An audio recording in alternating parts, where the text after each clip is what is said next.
few days ago, I mentioned that I bought FabFilter ProQ 4 and was excited to use it, but had run into some issues with just like the process of purchasing it. Those issues have been rectified. I now have the plugin and can do fun things with it. It's been kind of a fun little hour or so of experimenting with them here on top of some fine-tuning the stuff I made yesterday for this Good Luck Babe kind of remix. I don't know. The first thing I did was just kind of like put the EQ on something and see what does it look like, what can I do with it very easily. Just acclimate myself to the plugin here. This was just like testing out side versus mid mode. The fact that I can very easily put like multiple different bands. I can do side plus mid in the same instance of the EQ. That's pretty cool. The most cool thing definitely here, because as I don't actually want these here, is this view where I can look at all of the different frequencies, all the different instances of the plugin that are going on at once here,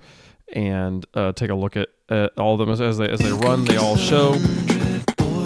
You can pick one to be the reference track. So this is a thing I did earlier. I found where's the melody here. I picked this and I put that as kind of like the cross reference. And then as I listened to it, it highlighted frequencies that might be conflicting. And I was able to kind of pull those frequencies out so that the melody was popping through a little bit stronger. The fact that I could just do it right here, I could just, as I'm just sitting listening, like, oh, this isn't quite right. Let me just pull that down a little more. You know, was really, really cool. The thing I'm most excited about is the like side chaining aspects of this, which this session doesn't really have a great use for right now.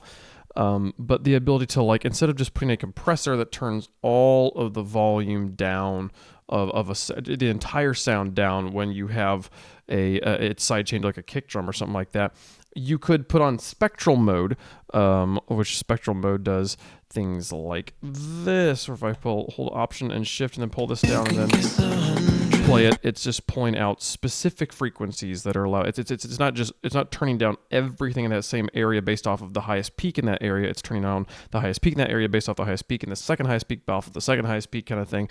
Very, very cool. You can obviously spread this way out and make it kind of like it's doing it the whole sound. And do crazy things like this where it's like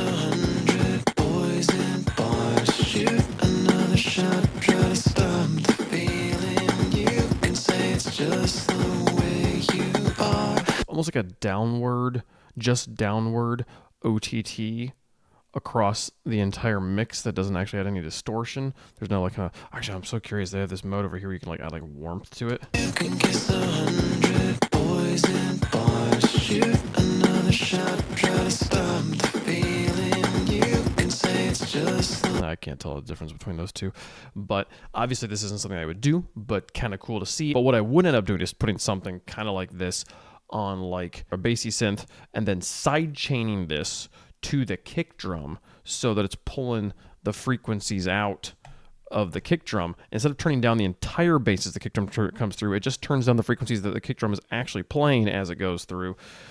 That seems pretty cool. I'm really excited to do that. So this particular track, there wasn't a great amount of use for it. I will say also having this plugin on, it creates an incredible amount of latency for doing any sort of spectral analysis, creates an incredible amount of latency for playing in like synths, any like MIDI data. It creates so much that I can't really play without kind of like feeling like I'm brain jamming myself with the delay.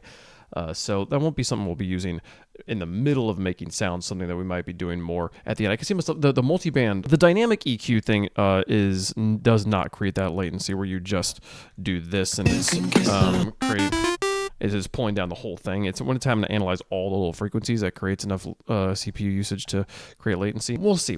Excited to use it. This particular project didn't have a particular amount of use for it other than that feature you saw where I pulled in all. I just put an instance of the EQ on every single channel and then just went and looked at all of them individually and moved each of them individually to make a little bit more space for the melody. And it really made a big difference. I should have recorded that process so you could have heard the differences there.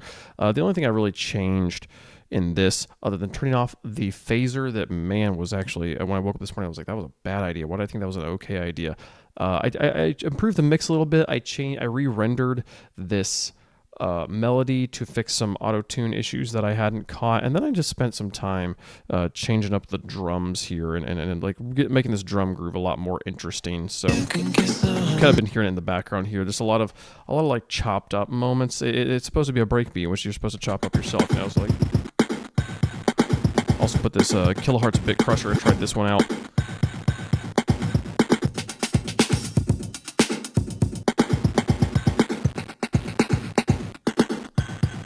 This kilohertz feature kind of thing where you can like pick. I think this is like kind of basically how the fidelity of the file, because it goes all the way up to 441. It is it's a cool feature for a bit crusher. It's got a lot of tonality change without having to, like previously on the other ones, you basically you have quantized and bitrate, and that's really all you have to change. And then some like drive or something like that. So this is a pretty cool plugin. I'll probably end up using more. And it added a nice.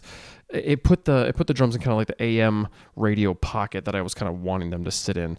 And yeah, fun. You can kiss 100 boys in bars, shoot another shot, try to stop the feeling. You can say it's just the way you are, make an excuse, another stupid reason. Good luck, babe.